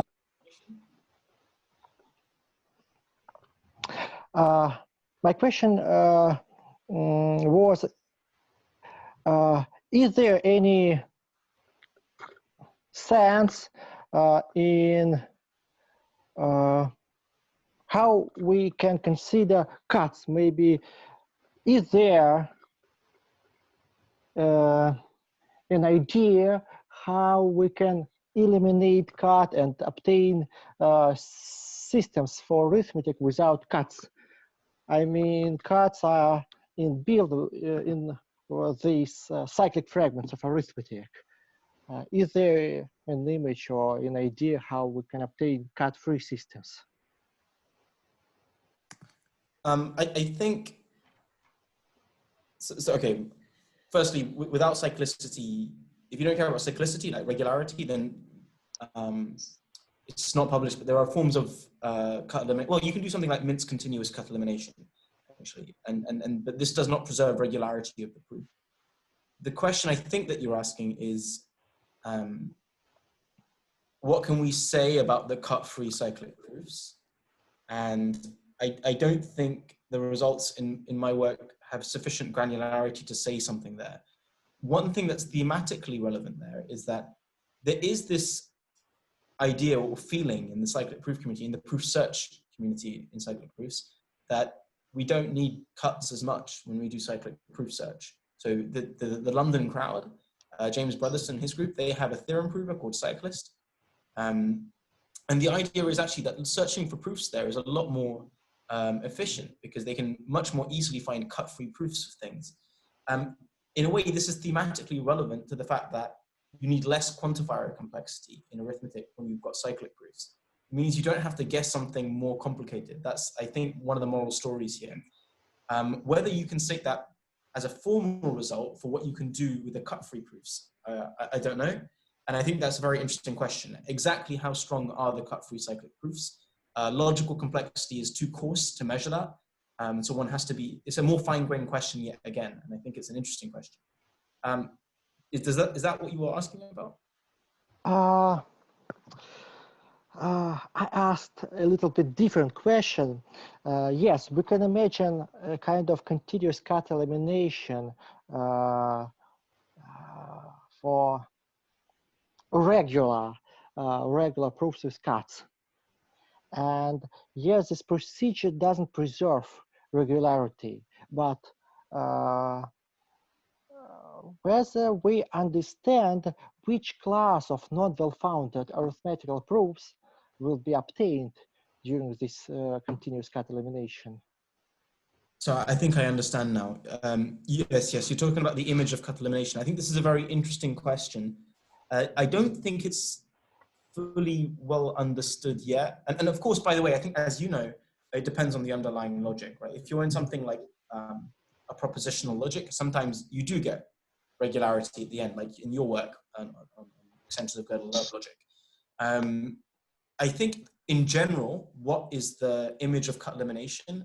Those trees, what are they? I don't think there's a clear answer to that. I would say it's something like these higher order recursion schemes. So you have trees, non-well-founded trees that are described by higher order recursion schemes. And this is very kind of closely related to cut elimination in certain ways, but I don't think it's fully understood. So I know that Graham Lay, Bahari Afshari, and Stefan Hetzel were thinking of doing things like trying to describe things like normal forms of proofs based on the proof with cut as a higher order recursion scheme. I think this could be the ingredient for describing it. It wouldn't surprise me with something like this, but I didn't have time to look into this. Thank you. Okay. Anyone else with questions? I have one more question. Okay. Yes, so I have a question about, say, the cyclic proofs in more general setting. So when I saw about the question, what actually is a cyclic proof in, say, for synthetic first order logic, but not just for, say, natural numbers or inductive definition. So it seems that the natural definition would be the following one. So basically, if you consider some structure, then the corresponding cyclic, so the corresponding non-well-founded proofs will be the proofs say that only, so on each infinite branch you should get this. So basically, you should get this non-realizable type. So you fix a structure, and then you should require that on infinite branches you get non-realizable types, and basically this guarantees the soundness of your non-well-founded proof system. Is it clear? I'm not sure I followed everything. Did you say along every infinite branch you want so basically along every infinite branch we should have non-realizable type. Okay, no, so basically you have some variables along these branches, and basically this branch should contain some information corresponding to something that is not realizable in the structure. So basically it should more or less correspond to so infinite descending branches in the case of natural numbers. So let me try rephrase to make sure I understand. So you're thinking of a type as like a set of data structures? So no, I think that's one. So you basically have some variables along this branch, right? And basically then you could consider some some formulas that you have on this branch about these variables, and then you could consider the union of these formulas and say, ask whether this as a whole is realizable in your structure. I'm not sure I get the question. Are you asking about generalizing? No. But I haven't yet formulated the question. Sorry. Yeah. So the question is, so basically. Okay, so basically, what I'm saying is that in this general situation is not very clear whether there is really a connection between cyclicity and induction. But the problem is that I haven't managed to come up with an example where cyclicity, so basically where cyclicity doesn't really correspond to something like an induction. So what I want to ask whether you know any examples where it works like this, so that really cyclicity doesn't really correspond to something like induction. I'm sorry, I still didn't understand the question there. Yeah. Sorry, I think it was a bit complicated. I'm afraid I cannot yes, explain that question either. So, but yeah, anyway, it gives really provokes some thoughts about possible generalization of all this to stronger systems and other questions in that line. So, good. I guess that's more or less it. Anupam, we still want to have you here in person in Moscow. We hope that the virus goes away and everyone stays healthy. Yeah, tell me about it. I'm gutted. Okay. Good. Maybe in the meanwhile, it would be good to stay in touch via email. And sure, I think I think I'm building a list of things I and, wanted to speak to you guys about. So maybe I'll try send off a few emails as conversation starters. Yeah, would be nice. Certainly, arithmetic and cyclic proofs are kind of different sides of our specialty here. So we will definitely communicate on that. And last year, Leszek Kolodziejczyk gave us an online talk about his results with others on Rabine's theorem, which are sort of generalizing this the stuff you referred to. So that was also not unfamiliar. Okay, well, there's very much similar stuff. Yeah, we also find this quite nice progress in unusual directions. So this whole reverse mathematics of automata theory still has some nice theorems to uncover. So that's quite interesting. Anyway, thank you very much, and we'll stay in touch. I think that was a nice experience with this online seminar. Yeah, it was great for me, and thanks for having me. Really enjoyed it. Yeah, good. See you. So. See you. Bye bye. Bye bye. Thanks. Bye bye. Bye bye.